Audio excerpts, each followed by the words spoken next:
आपल्या शहरातील प्रत्येक घडामोडी लेटेस्ट अपडेट पाहण्यासाठी आपल्या पब्लिक मीडिया चॅनलला लाईक, शेअर, सबस्क्राईब आणि फॉलो करायला विसरू नका।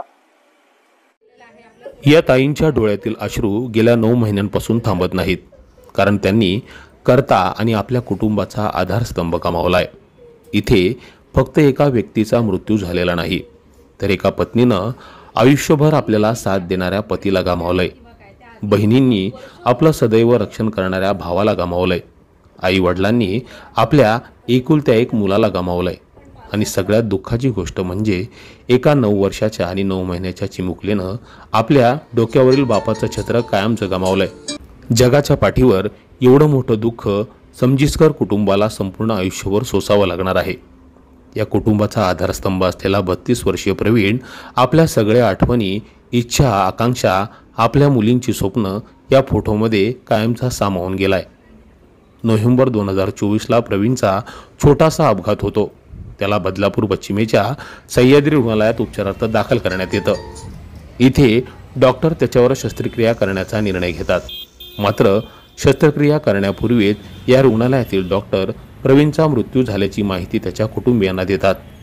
डॉक्टरांच्या या माहितीनंतर प्रवीणच्या कुटुंबाला मोठा धक्का बसतो। रुग्णालयात आपल्या पायावर चालून आलेला धडधाकट प्रवीणचा मृत्यू झाल्यानं डॉक्टरांच्या चुकीमुळे प्रवीणचा मृत्यू झाल्याचा आरोप सुरुवातीला करण्यात येतो। या मृत्यूची चौकशी होऊन रुग्णालयातील डॉक्टरांची डिग्री, इथल्या परवानग्यांची देखील चौकशी व्हावी, यासाठी या रुग्णालयाच्या विरोधात समजिस्कर कुटुंबियांनी लढण्याचा निर्णय घेतला। या लढ्यात समजिस्कर कुटुंबियांच्या मदतीला संगीता चेंदवनकर आणि अविनाश सोनावणे हे सामाजिक कार्यकर्ते शेवटपर्यंत खंबीरपणे उभे राहिले। सुरुवातीला या लढ्यामध्ये त्यांना क्षणोक्षणी आरोग्य विभागाच्या अधिकाऱ्यांकडून उडवाउडवीची उत्तर मिळत गेली। मात्र एखाद्या गोष्टीचा आणि सत्याचा जर पाठपुरावा केला तर त्याला यश आल्याशिवाय राहत नाही।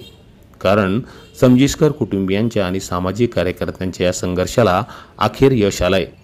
राज्य सरकारच्या आरोग्य विभागाच्या आयुक्तालयाकडून सह्याद्री आणि धनलक्ष्मी या रुग्णालयाचा परवाना रद्द करून ही रुग्णालय बंद करून डॉक्टरांवर फौजदारी गुन्हे दाखल करण्याचे आदेश देण्यात आलेत। या बातमीनंतर प्रवीणचं कुटुंबीय काहीसं समाधानी आहे। मात्र कारवाई संदर्भात पत्र येऊन सुद्धा काही दिवस लोटले। मात्र ज्या ठाणे जिल्हा शल्यचिकित्सक अधिकाऱ्यांकडून तात्काळ कारवाई व्हायला हवी तिच्यात दिरंगाई होते असा आरोप होतोय। त्यामुळे जेव्हा प्रत्यक्षात रुग्णालयाचा परवाना रद्द होऊन ते बंद होईल आणि डॉक्टरांवर गुन्हे दाखल होतील त्यावेळेस आमच्या लढ्याला यश आलं असं म्हणता येईल, अशी प्रतिक्रिया समजिस्कर कुटुंबियांनी दिली।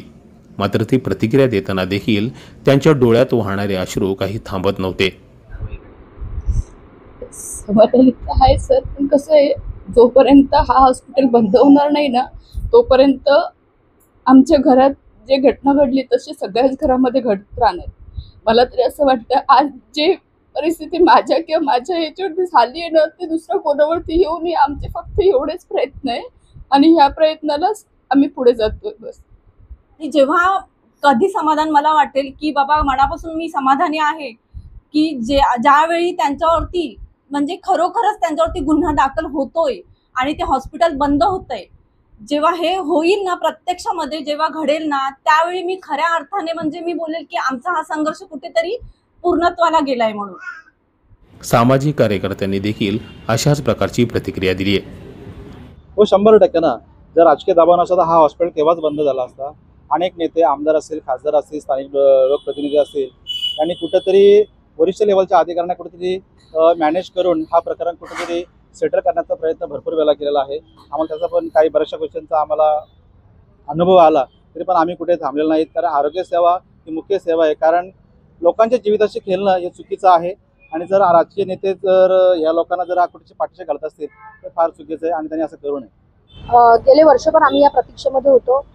सदर जे हॉस्पिटल आहे डॉक्टर मिंडेंचं तिथे एक तरुण मुलाचा मृत्यू झाला होता आणि ह्याही आधी बऱ्याच जणांचे इथे मृत्यू झालेले आहेत। बोगस डॉक्टर, त्यांची बोगस डिग्री, त्याच्यानंतर त्यांचे असलेले आतमध्ये असलेले बोगस डॉक्टर, त्याच्यामुळे ही कारवाई होणं फार गरजेचं होतं। आम्ही पाठपुरावा केला आणि त्या पाठपुराव्याला राज्य शासनाकडनं यश मिळालेलं आहे आम्हाला।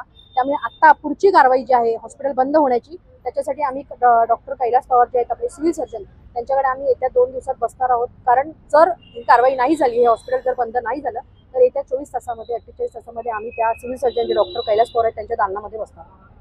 आता तर हे रुग्णालय ज्या जागेवर उभं आहे ती जागा बदलापुरातील एका राजकारण्याच्या मुलाच्या नावावर असल्याची सूत्रांकडून माहिती मिळते.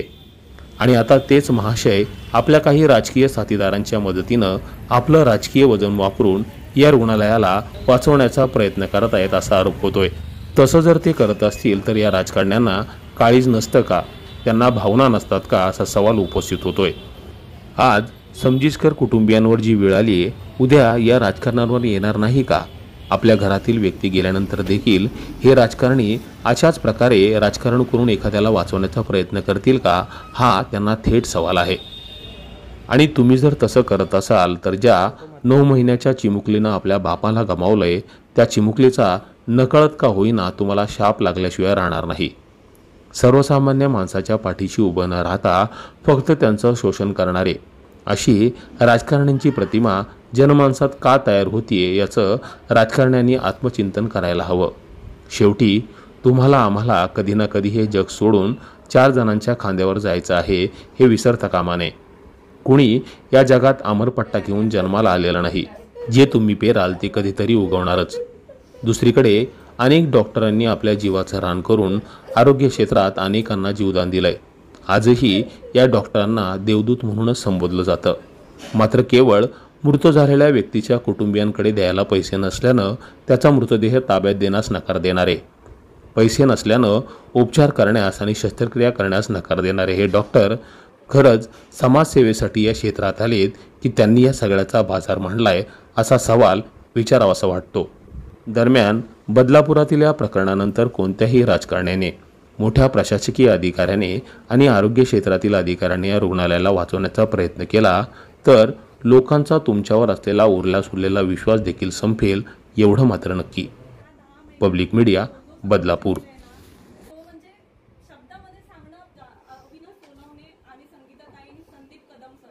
तुम्हाला ही बातमी कशी वाटली या संदर्भातील तुमच्या प्रतिक्रिया कमेंट करून आम्हाला नक्की कळवा. धन्यवाद.